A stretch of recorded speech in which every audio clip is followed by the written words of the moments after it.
தற்போதைய அண்மை தகவலை பார்த்துக் கொண்டிருக்கிறோம்.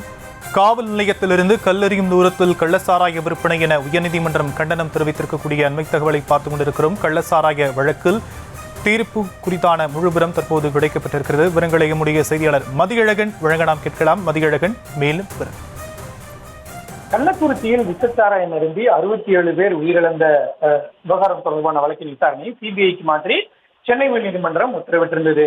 காலையில் வழங்கப்பட்ட தீர்ப்பில் ஆபரேட்டிவ் போர்ஷன்ஸ் என்று சொல்லக்கூடிய முக்கியமான அம்சங்கள் மட்டும் தெரிவிக்கப்பட்ட நிலையில் தற்பொழுது இந்த தீர்ப்பினுடைய முழு விவரம் வெளியாகி இருக்கிறது. நீதிபதிகள் டி கிருஷ்ணகுமார், பி பாலாஜி அடங்கிய அமர்வு மொத்தம் 95 பக்கங்கள் கொண்ட இந்த உத்தரவு, இந்த பக்கங்கள் கொண்ட தீர்ப்பினை எழுதியிருக்கிறார்கள்.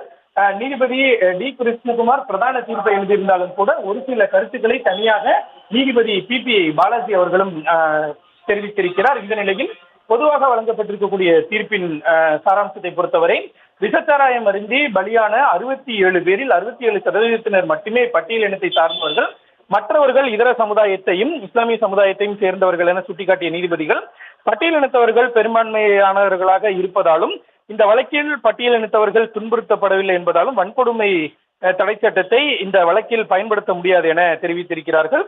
விசச்சாராய மரணங்களை தொடர்ந்து கடந்த ஜூன் 19ஆம் தேதி மாவட்ட காவல் கண்காணிப்பாளர் மற்றும் 8 காவல்துறை அதிகாரிகள் பணியிடம் நீக்கம் செய்யப்பட்டுள்ளதாக கூறிய போதும் அடுத்த மாதமே காவல் கண்காணிப்பாளரின் பணியிடை நீக்கம் ரத்து செய்யப்பட்டு தாம்பரம் துணை ஆணையராக நியமிக்கப்பட்டிருக்கிறார்.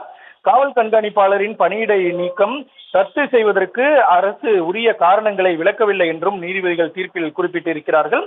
தவறிழைத்த காவல்துறை அதிகாரிகளுக்கு எதிராக துறை ரீதியான நடவடிக்கை எடுக்கப்படவில்லை என்பதால் இந்த வழக்கை சிபிசிஐடி விசாரித்தால் அது நியாயமாக இருக்காது என்றும் நீதிபதிகள் தெரிவித்துள்ளனர்.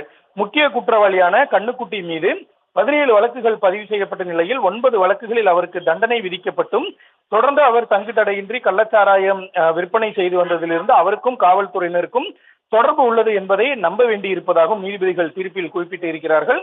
காவல்துறையினர் கள்ளச்சாராய விற்பனையை ஆரம்பத்திலேயே கிள்ளி இருந்தால் 67 பேரின் உயிரிழப்பு தவிர்க்கப்பட்டிருக்கும் என குறிப்பிட்ட நீதிபதிகள் இந்த விவகாரத்தில் ஆந்திரா, கர்நாடகா மற்றும் புதுச்சேரி மாநிலங்களை சார்ந்தவர்கள் சம்பந்தப்பட்டுள்ளதால் சிபிசிஐடி போலீசாரால் எப்படி திறமையாக விசாரணை நடத்த முடியும் என்ற கேள்வி எழுவதாகவும் நீதிபதிகள் குறிப்பிட்டிருக்கிறார்கள். இந்த வழக்குகளில் மாநில அரசு அதிகாரிகளுக்கு எதிராக குற்றச்சாட்டுகள் கூறப்படுவதால் அவர்கள் தங்கள் வழக்குக்கு தாங்களே நீதிபதியாக இருக்க முடியாது என நீதிபதிகள் தெரிவித்திருக்கிறார்கள். விசாரணை முடிந்து இறுதி அறிக்கையை தாக்கல் செய்ய உள்ள நிலையில் வழக்கை சிபிஐக்கு மாற்ற முடியாது என அரசு தரப்பு வாதத்தை ஏற்க முடியாது என்றும் குற்றப்பத்திரிகை தாக்கல் செய்த பிறகும் கூட வழக்கின் விசாரணையை வேறு அமைப்புகளுக்கு மாற்றலாம் என்றும் நீதிபதிகள் தெளிவுபடுத்தி இருக்கிறார்கள்.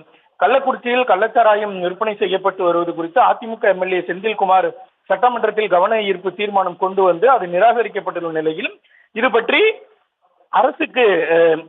அரசினுடைய கவனத்திற்கு கொண்டு வரப்படவில்லை என்ற அரசு தரப்பு வாதம் ஏற்றுக்கொள்ளத்தக்கதல்ல என்றும் நீதிபதிகள் சுட்டிக்காட்டியுள்ளனர்.